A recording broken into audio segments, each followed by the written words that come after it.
De volta com o Café Comunitário nessa sexta-feira, 30 de setembro. Toda sexta-feira nós lhe fazemos companhia aqui na Rádio ABC 900 AM.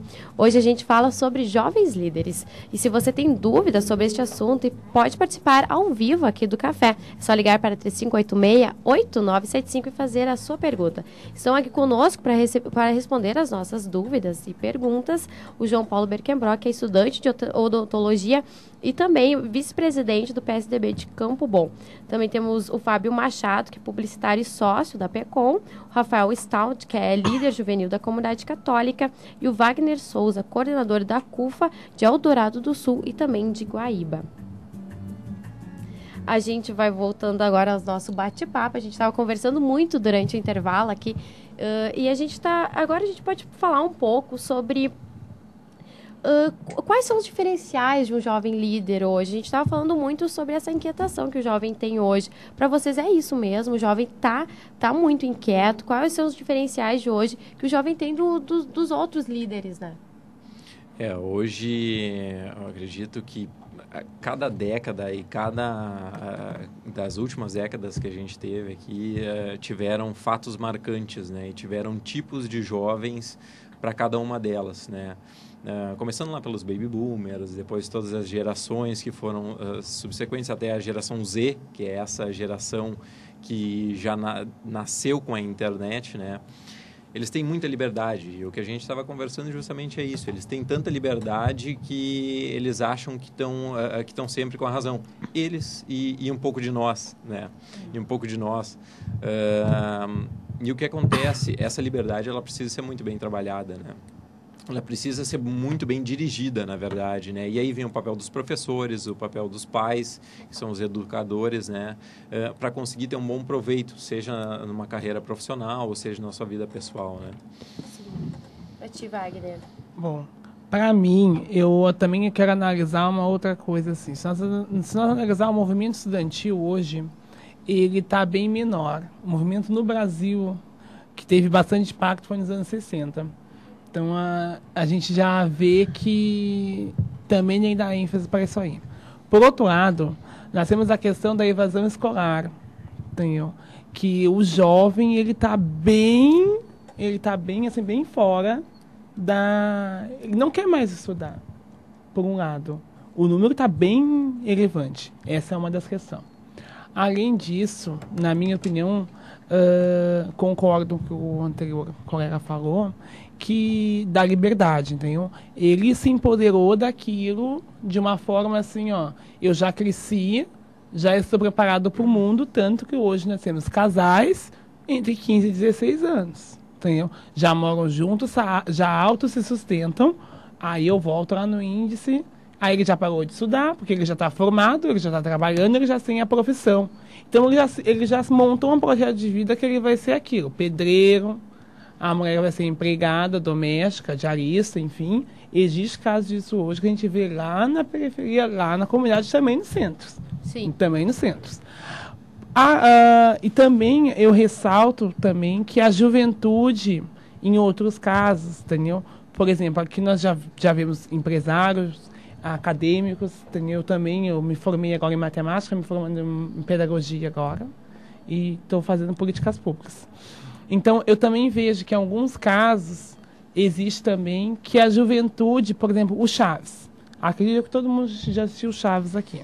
Tem aquela música assim, se você é jovem ainda. Acho que todo mundo já escutou aquela música. Se você é jovem ainda, jovem ainda, jovem ainda. Aí amanhã velho será, velho será. E a música dizia uma coisa que sempre me chama a atenção. Que existem jovens de 80 e tantos anos. Sim. E velho de apenas 26. Eu me considero um velho de apenas 26, porque assim, quando eu chego em casa, minha mãe já está assim, tô indo. Sabe? Então, porque eu vejo que os bares da terceira idade hoje estão bombando, entendeu? Aí, às vezes, a minha mãe está indo, a minha avó junto com ela, e eu tô lá estudando, tô lá escrevendo projeto, tô lá lendo e-mail, entendeu? E sou jovem, eu, pelo menos considero, tem 22 anos, Sim. Entendeu? Então, e ela está lá aposentada, e está curtindo a juventude dela, que ela não pôde, entendeu? Também nós também temos que dar um olhar para isso aí. E eu vejo também que o jovem, ele se empoderou, ele está ali e ele vai soltar a juventude dele lá. Então, Sim. na minha opinião, a juventude está quando você se aposenta. Aí você pode curtir, você pode aproveitar tudo isso. Tanto é que hoje, com 30 anos, tem pessoas estudando, entendeu? Porque abriu o mundo da juventude, está correndo atrás, com 30, 40, 50, está lá estudando. Mas Sim. tudo bem. E para ti, Rafael, quais são os diferenciais do jovem de hoje? Eu acho que, voltando assim para aquela questão da liberdade, né? Eu acho que, muito como o Fábio falou, que o jovem hoje ele se sente muito livre mesmo, assim. E nós temos como hábito, o nosso movimento CLJ, de trabalhar um pouco muito a questão da formação na vida do jovem. Então, nós temos um longo programa de formação, dividido em 3 etapas, né? CLJ 1, 2 e 3, por onde o jovem passa por 3 cursos, onde ele recebe formação. E não só formação para a vida dele dentro da igreja, mas formação para ele na vida dele como um todo, né? Para que ele saia um jovem que sabe se portar dentro do trabalho, um jovem que sabe se portar na família, um jovem que tenha algum objetivo, né?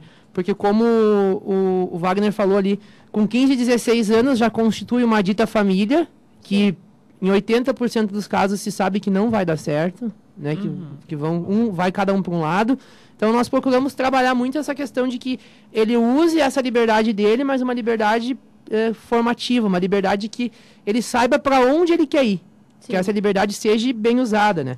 E eu acho que o jovem hoje também ele enxerga o mundo de uma forma diferente, como se enxergava o mundo antigamente. Acho que hoje muito se diz que o mundo está perdido, de que o mundo vai mal, de que nada mais tem solução. Mas eu vejo nos nossos jovens que ainda existe solução para o mundo, né? Eu acho que... Então, vocês se consideram referência para outros jovens? Me considero. Sim. Me considero. Sim.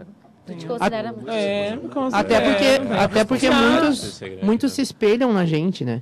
E ainda nessa questão de que ainda acho e tenho certeza de que tem solução para os jovens de hoje, para o mundo de hoje. Eu estive agora em agosto em Madrid, no Encontro Mundial da Juventude. E lá nós estávamos em 2,5 milhões de jovens que estavam lá com o mesmo objetivo, né? Nosso objetivo principal era encontrar o Papa naquela ocasião. Mas a gente conversou com jovens e teve convívio com jovens do mundo todo. E mais ou menos foi muito bom porque a gente sentiu que eles sentem a mesma coisa que a gente. E que eles querem fazer a diferença no mundo de hoje, né? Para que o mundo fique melhor. Eu vejo também que acontece, né? Falando em referência, como você falou, acontece também um afastamento. Porque assim, como o teu projeto de vida é maior que o do colega, entendeu?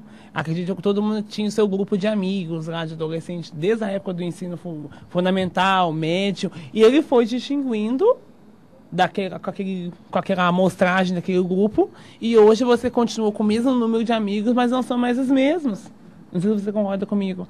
Talvez você vá conversar com um amigo anterior lá e você não consegue conversar com ele.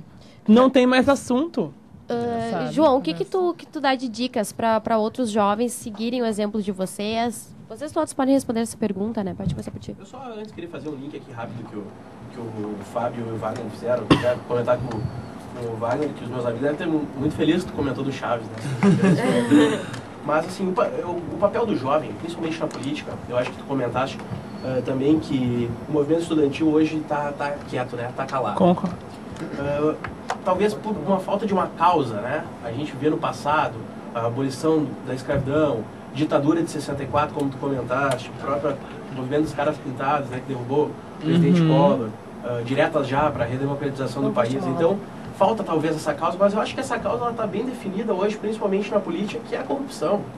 Acho que não é a falta de ética, da transparência. A corrupção acho que pode ser sim a grande causa da luta do jovem. Eu acho que o jovem deve se inspirar sim nas conquistas que os jovens do passado trouxeram para o país